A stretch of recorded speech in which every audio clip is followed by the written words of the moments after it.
이 시간 또 하나님 주시는 은혜가 여러분들 가운데 충만하게 임하시기를 주님의 이름으로 축복합니다. 우리 지난주에 이어서 우리가 하나님께 속한 사람이라는 제목을 가지고 계속해서 말씀을 나누기를 원합니다. 하나님께 속한 사람은 정체성이 분명한 사람이다라고 여러분들에게 말씀을 드렸습니다. 내가 하나님께 속한 사람, 내가 더 이상 세상에 속하지 않고 죄와 진노의 자녀가 아니고 하나님의 자녀라는 것을 분명히 인지하고 살아가는 삶, 그것이 바로 그리스도인이다라고 말씀을 드렸습니다. 이 정체성이 분명한 사람은 삶의 문제에 흔들리지 않습니다. 어떠한 일들 가운데서도 흔들리지 않고 믿음 가운데서 살아갈 수가 있다라는 거죠. 그런데 우리의 삶을 보면 어떻습니까? 사소한 문제에도 쉽게 흥분하고 작은 손해도 억울해하고 잠을 잘 못 이루는 그러한 삶을 살아가고 있습니다. 별것 아닌 일에도 쉽게 우울해지고 그리고 날뛰는 그 감정에 휘둘리는 그러한 삶을 살아가기도 합니다. 내가 누구인지 바르게 알아야 내 감정과 내 삶도 흔들리지 않고 살아갈 수가 있다라는 거죠. 하나님의 사람이라는 정체성이 우리를 하나님의 사람답게 만든다라는 것을 여러분들이 기억할 수 있기를 주님의 이름으로 축복합니다. 여러분 생각하시기 바랍니다. 정말 우리의 삶들 속에 수많은 문제들이 일어납니다. 그 문제를 해결하기 위해서 우리가 예수를 처음에는 믿었죠. 그러나 그리스도인으로서 정체성이 분명한 사람들은 문제를 해결받기 위해 예수를 믿는 게 아니라 하나님이 나의 아버지시기에 십자가의 사랑과 그 은혜가 있기에 우리는 예수 그리스도를 믿는 겁니다. 고난 가운데 하나님의 뜻이 있다면 우리는 그 고난의 길을 걸어가는 자들이 되어야 됩니다.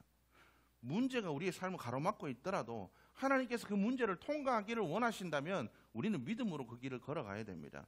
그래서 십자가의 길을 고난의 길이라고 이야기하고 있습니다. 좁은 길이라고 이야기하고 있습니다. 누구도 가기 원하지 않는 길이라고 이야기하고 있습니다. 그래서 하나님의 사람이라는 정체성이 없으면 우리는 그 길을 걸어갈 수가 없다라는 거예요. 하나님의 자녀라는 그 정체성이 있기 때문에 나는 이 땅에 속한 사람이 아니고 하나님께 속한 사람이라는 정체성이 분명히 서 있기 때문에 고난의 길이라도 하나님의 뜻이기에 그 길을 걸어가는 겁니다. 광야라도 하나님의 말씀에 순종하여 나아가는 겁니다. 그리할 때 우리의 삶들 속에 때로는 하나님께서 만나도 주시고 때로는 매출하게도 주시고 때로는 푸른 기둥과 불기둥으로 인도하여 주시고 우리의 삶을 하나님께서 도우시고 승리하게 하여 주실 줄로 믿습니다. 우리는 생각합니다. 문제들이 우리를 망가뜨린다라고 얘기합니다. 문제들이 우리를 무너지게 만든다라고 얘기합니다. 여러분, 그러나 문제는 그냥 문제일 뿐입니다. 믿음이 없는 것, 하나님과의 관계가 깨어진 것, 그것이 진짜 문제라는 겁니다.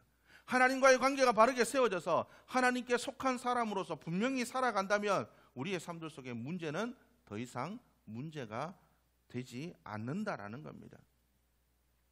하나님의 역사를 바라보지 못하는 삶, 상황을 탓하는 삶, 그것을 우리가 내려놓고 이제는 우리가 회개해야 될 때입니다. 하나님, 문제가 아닌 주님을 바라보게 하여 주옵소서. 하나님, 상황과 문제가 아닌 하나님과 나와의 관계를 바르게 바라볼 수 있도록 도와주옵소서. 내가 과연 하나님의 자녀로서 바르게 살아가고 있나? 내가 하나님의 자녀로서 그 정체성을 분명히 하고 믿음의 길, 남들이 가지 않는 그 십자가의 길, 내가 걸어갈 준비가 되어 있나?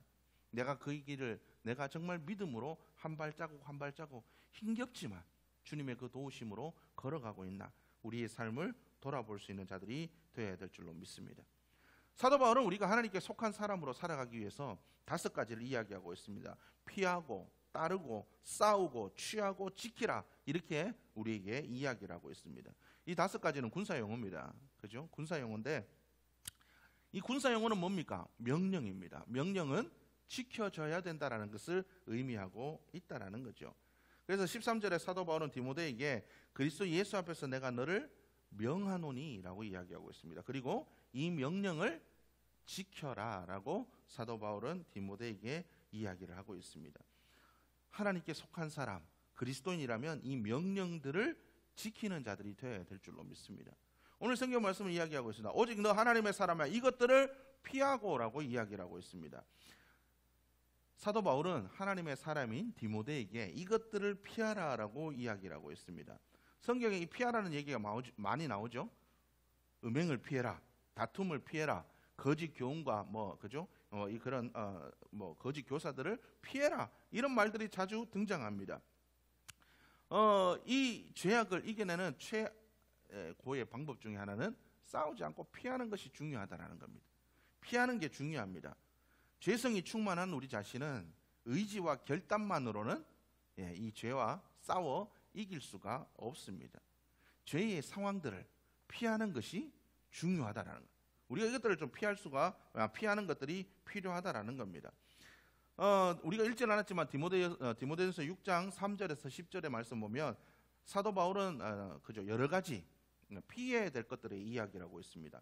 다른 교훈, 교만, 변론, 언쟁, 투기, 분쟁, 피해야 될 것들을 이야기를 하고 있습니다. 그리고 그 중에 제일 많은 부분을 할애하는 게 돈에 대한 문제입니다. 그래서 돈에 대한 탐욕을 피해라라고 이야기를 하고 있습니다. 그래서 성경은 우리에게 뭐라고 얘기하냐면 돈을 사랑함이 일만하게 뿌리가 된다라고 사도 바울은 이야기를 하고 있습니다. 돈을 사랑하는 것이 왜 그죠? 죄입니까? 그것은 일만하게 뿌리가 되기 때문에 그렇다라는 거죠. 그리고 또한 이 돈을 사랑하면 사도 바울은 이렇게 얘기합니다. 이것을 탐내는 자들은 미혹을 받아 믿음에서 떠나 많은 근심으로서 자기를 찔렀도다라고 이야기를 하고 있습니다. 우리가 돈을 사랑하는 것을 피해야 되는 것이 왜 그래야 되냐면 돈을 사랑하는 것이 죄의 뿌리가 되고 또한 이것이 나를 근심하게 만들고 그 근심이 나를 찌르기 때문에 나를 공격하기 때문에 우리가 돈을 사랑하는 것들을 우리가 피해야 된다라고 이야기를 하고 있습니다. 돈뿐만이 그렇겠습니까? 우리가 더 가까이 하는 것, 하나님 아닌 다른 어떤 것들을 더 사랑하고 가까이 하는 것, 그것들이 우리를 하나님으로부터 멀어지게 만든다라는 거죠. 성경은 우리에게 이야기합니다. 부하려 하는 자들은 시험과 올무와 여러 가지 어리석고 해로운 욕심에서 떨어지나니 사람으로 파멸과 멸망에 빠지게 하는 것이다 라고 성경은 기록하고 있습니다. 돈을 사랑하는 것은 사람으로 파멸과 멸망에 빠지게 만든다라고 이야기를 하고 있습니다. 누가복음 16장 말씀에 예수님께서도 돈에 대해서 이야기하셨습니다. 뭐라고 얘기하냐면 집주인이 두 주인을 섬길 수 없다라고 얘기합니다. 혹 이를 미워하고 저를 사랑하거나 혹 이를 중히 여기고 저를 경히 여길 것임이니라. 너희는 하나님과 재물을 겸하여 섬길 수 없다라고 예수님은 말씀하십니다. 하나님과 그 어떤 것도 겸하여서 사랑하고 섬길 수 없대요. 여러분들의 마음속에 과연 무엇이 들어있습니까? 우리가 누가 우리의 삶의 주인인지 분명히 정해야 됩니다. 여러분, 누가 우리의 삶의 주인인지 여러분들이 한번 생각해 보시길 바랍니다. 나의 결정을 이끌어가고 나의 선택을 이끌어가고 나의 미래를 이끌어가고 나의 생각을 이끌어가는 것이 과연 하나님이신지 여러분 한번 생각해 보시기를 바랍니다. 말씀을 읽으면서 하나님의 뜻대로 살아야지. 오늘은 어떻게 하나님이 역사하실까? 오늘 하나님 내게 주신 그 말씀대로 살려면 어떻게 해야 될까? 하나님 도와주십시오. 여러분들 이렇게 살아가시는 분이 이렇게 매일매일 살아가십니까? 하나님, 오늘 내게 이런 선택들이 주어졌습니다. 내가 이 선택 가운데 어떻게 살아가야 될까요? 어떤 선택을 내리는 게 하나님 맞나요? 여러분 그렇게 살아가십니까? 보통 그렇게 살아가지 않죠. 오늘 점심 뭐 먹지? 오늘 저녁은 또 뭐 해줘야 되나? 또 이거 진짜 왜 해줄라니까? 아유, 저는 인간은 그죠? 맨날 밥이나 먹어. 어디 나가가지고 뒤지지도 않고 왜요? 나가서 확 뒤지지, 이건 뒤지지도 않고 저렇게 살아가지고 건강해서 나를 이렇게 괴롭히나? 여러분 그렇게 살아가십니까? 우리의 마음을 주장하는 게 뭡니까? 감정이? 돈에 대한 욕심이? 아니면 다른 어떤 것들이 우리의 마음을 주장하고 살아갑니까? 여러분, 우리 주인이 누군지를 분명히 정해야 됩니다. 그러기 위해서 우리는 세상의 것들을 피해서 주님을 바라보는 자들이 되어야 될 줄로 믿습니다. 한 번은 테레사 수녀님이 미국 순회 집회를 하는 도중에 어떤 굉장한 부자를 만났습니다. 그가 테레사 수녀님께 이렇게 물었습니다. 당신에게 가장 중요한 게 뭡니까? 라고 물어봤습니다. 그러자 그 수녀님이 이렇게 얘기했습니다. 저에게는 예수님만 필요합니다. 주님만 필요합니다. 그분이면 족합니다. 예수 그리스도면 족합니다. 하나님에 속한 사람이란 이런 고백들이 우리의 삶들 속에 있어야 되지 않을까 싶습니다. 물론 이렇게 고백했다고 그렇게 살아가기는 굉장히 힘든 일이겠죠. 그러나 어떨지라도 우리가 이런 고백이 우리의 삶들 속에 흘러나오는 삶이 되어야 될 줄로 믿습니다. 우리는 하나님의 사람입니다. 그러기 위해서 우리가 우리의 정체성을 분명히 해야 됩니다. 우리의 정체성을 분명히 하고 예수님을 따라 살아가는 삶이 되어야 될 줄로 믿습니다.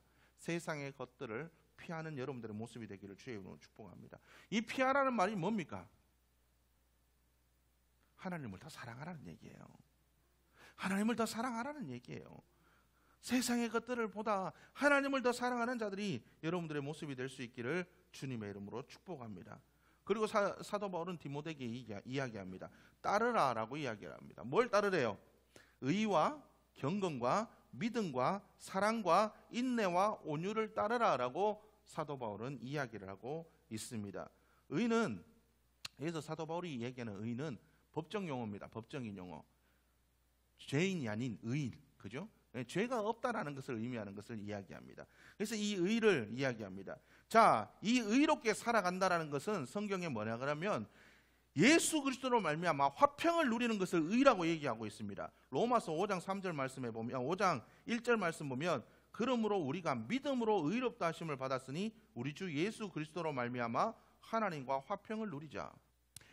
의로운 삶은 하나님과 화평한 삶, 하나님과 화목한 삶을 이야기하고 있습니다. 하나님과 화평을 누리는 건 뭘 의미합니까? 인간이 선악과를 따먹음으로 죄를 짓기 전, 타락하기 이전 하나님과의 좋았던 관계의 그 삶을 화평한 삶이라고 합니다.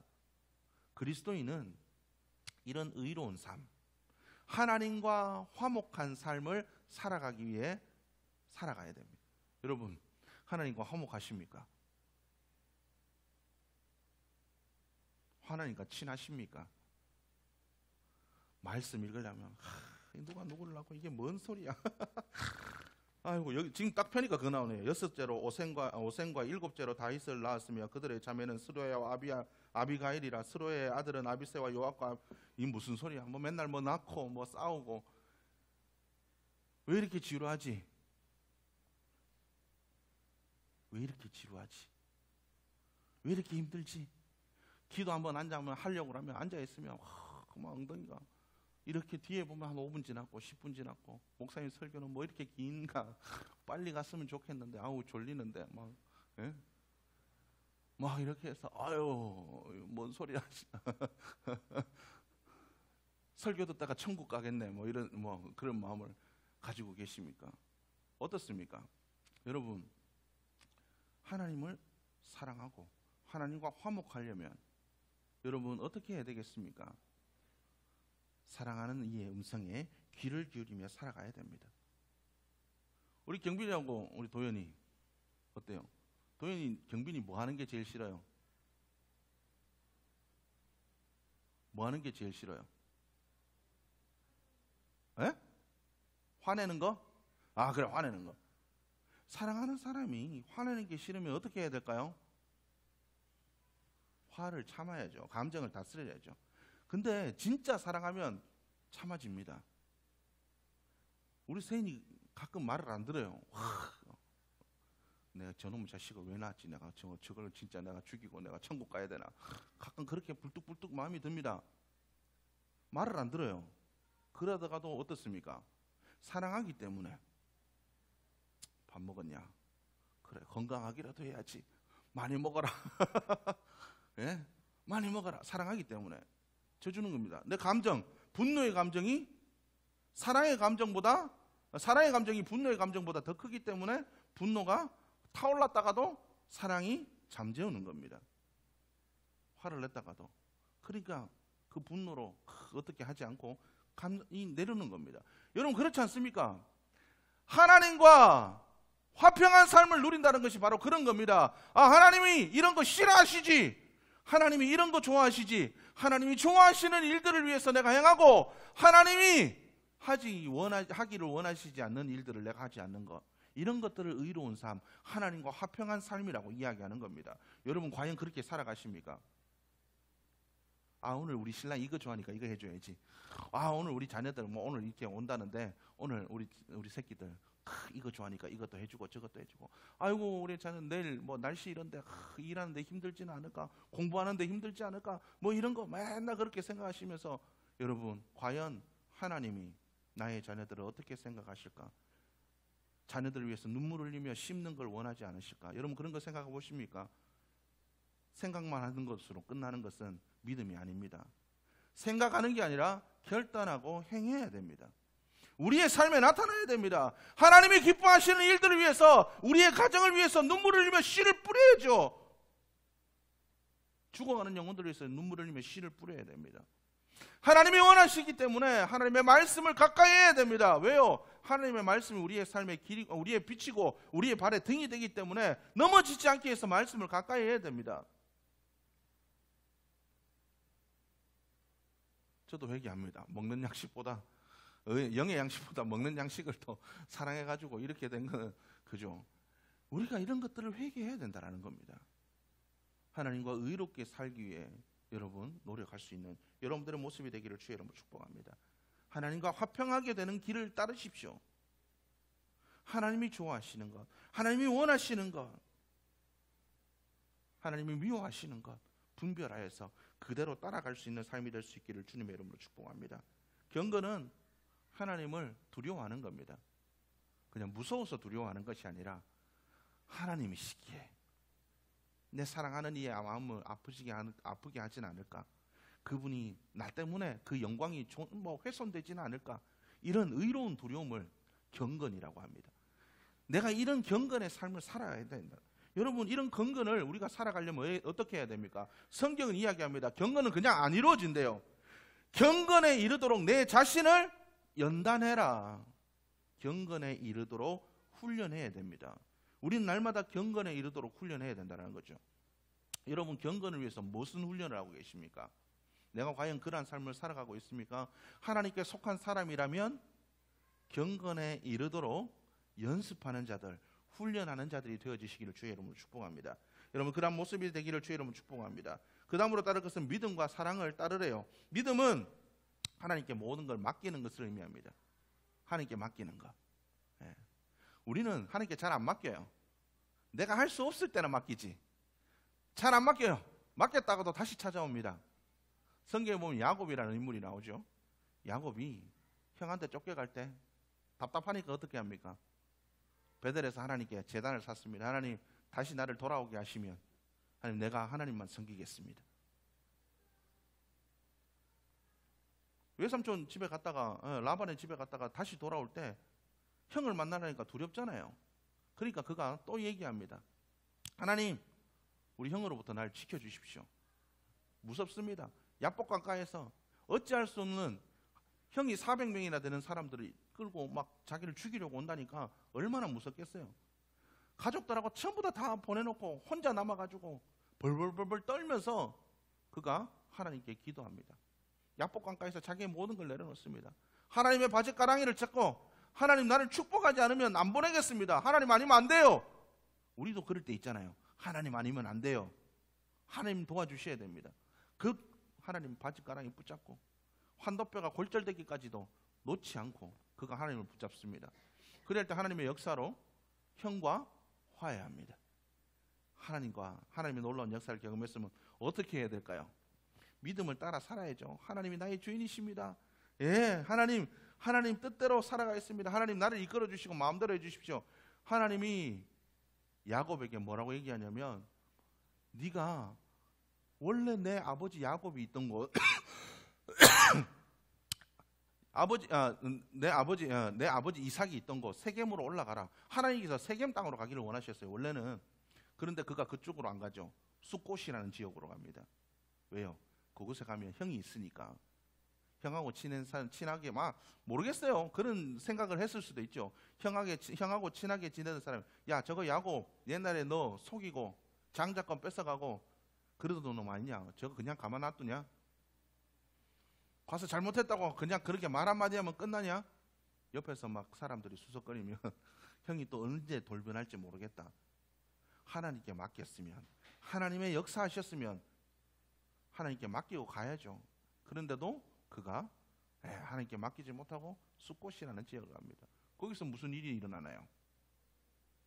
자기 딸 딥나가 그 세겜족 추장의 아들에게 강제로 범해지고, 아들들이 그 사람들을 속여서 할례를 받게 하고 그 사람들을 다 진멸함으로 말미암아 그 사람들과 주위에 동맹하였던 모든 부족들의 원수가 됩니다.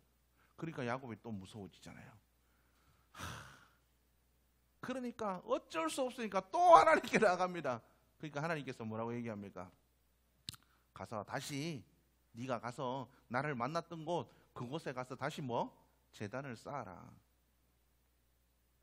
은혜 받았다고 이 문제만 해결되면 나 하나님 잘 섬길게요. 절대 안 그렇습니다. 문제 해결됐다고 하나님 잘 섬기나요? 그렇지 않아요. 병 나았다고 하나님 잘 믿나요? 아니에요. 응답 받았다고 하나님 잘 믿나요? 아니에요.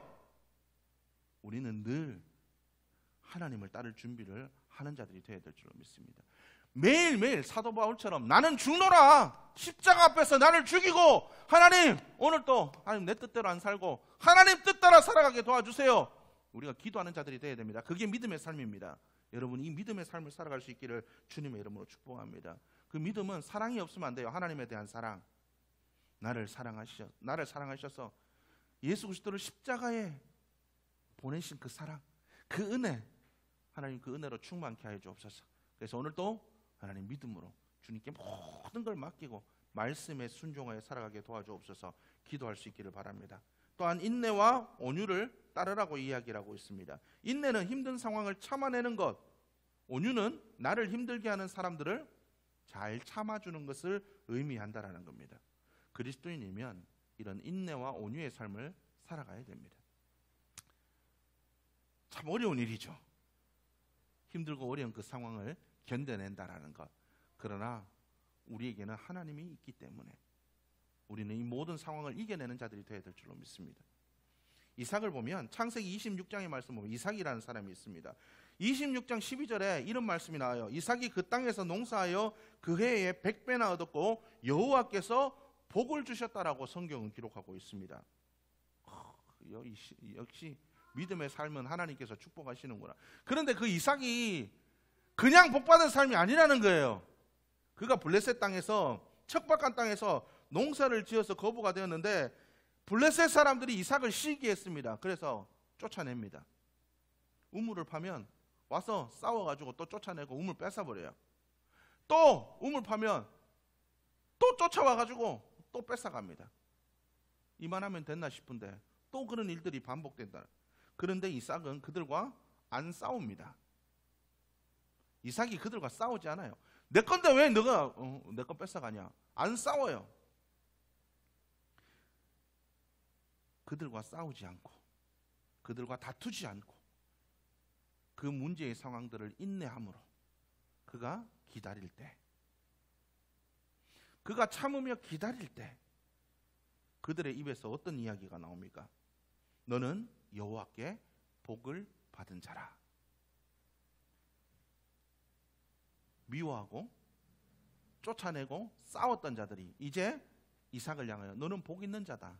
하나님께서 너와 함께 하시면 우리가 보았다. 오히려 그들이 이제는 이삭을 두려워합니다. 네가 우리를 이제 안 공격했으면 좋겠다.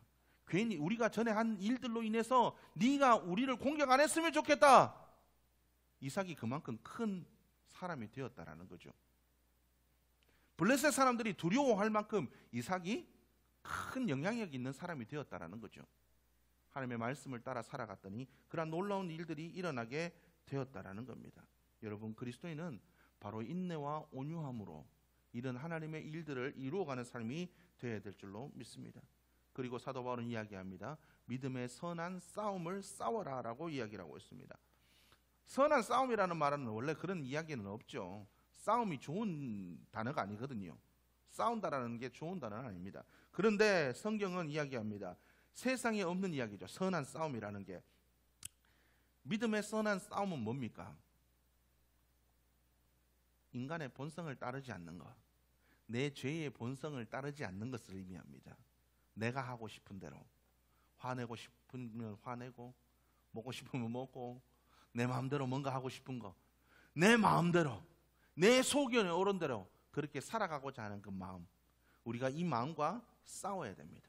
이것을 성경은 육신의 정욕과 싸워야 된다라고 이야기를 하고 있습니다. 우리가 육신의 정욕과 싸워야 된다는 겁니다.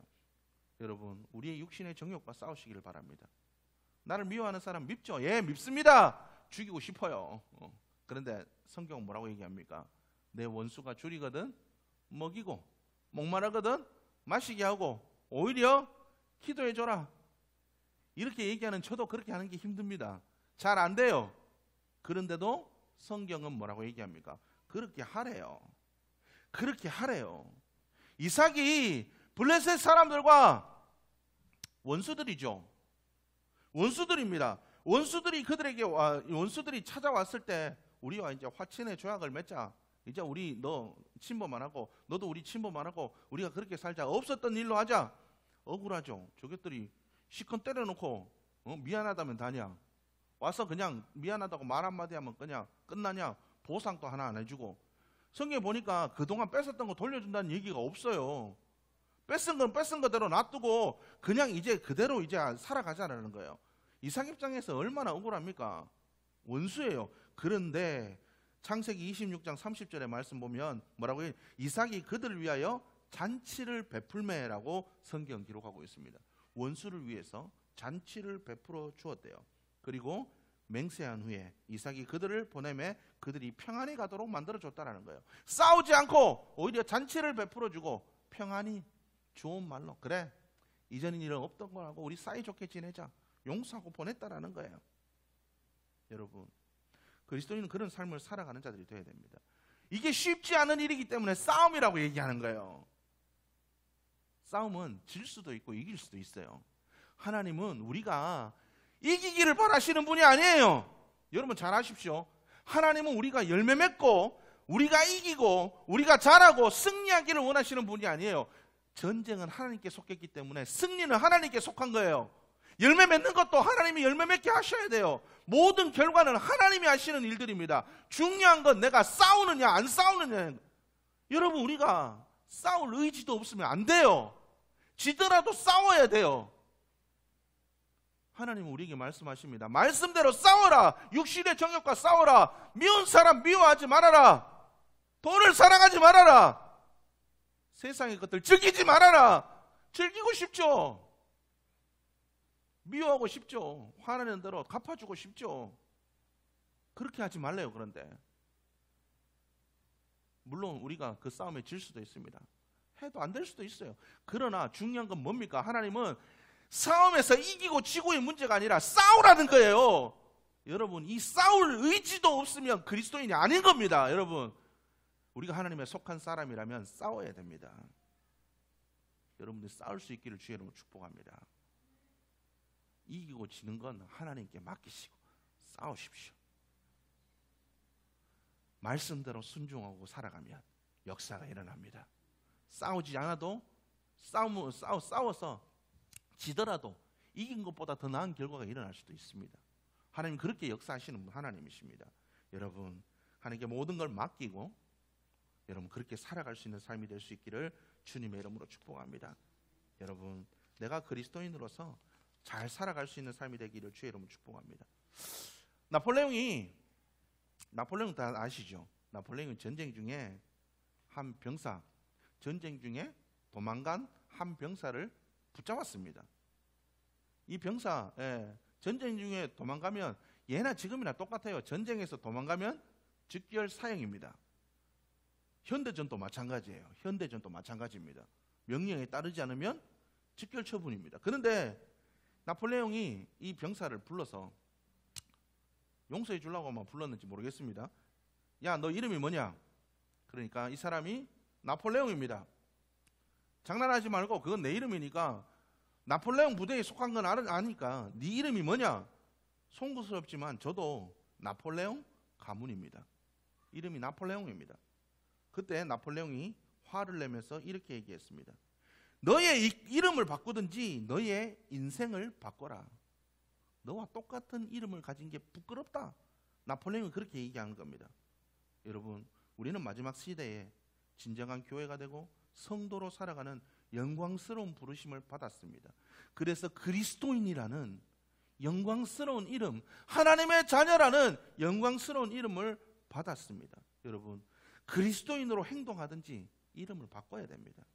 성도로 제대로 살아가든지 이름을 바꿔야 됩니다. 십자가를 지고 주님의 길을 따라 거룩한 길을 가든지 아니면 예수 믿는 자로서 이름을 내려놓아야 됩니다. 여러분 결단하십시오.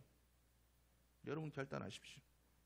여러분들의 삶에 결단함으로 나아갈 수 있기를 주님의 이름으로 축복합니다. 여러분들의 삶이 사도 바울이 디모데에게 이야기했던 것처럼 그리스도인으로서 정체성을 지키고 그것을 지키기 위해서 싸우고 따르고 피하고 취하는 그 복된 삶을 여러분들이 살아갈 수 있기를 주의 이름으로 축복합니다. 오늘 말씀을 다 기억 안 하셔도 좋습니다. 중요한 건 내가 그리스도인으로 살 건가 살지 않을 건가 결단하십시오.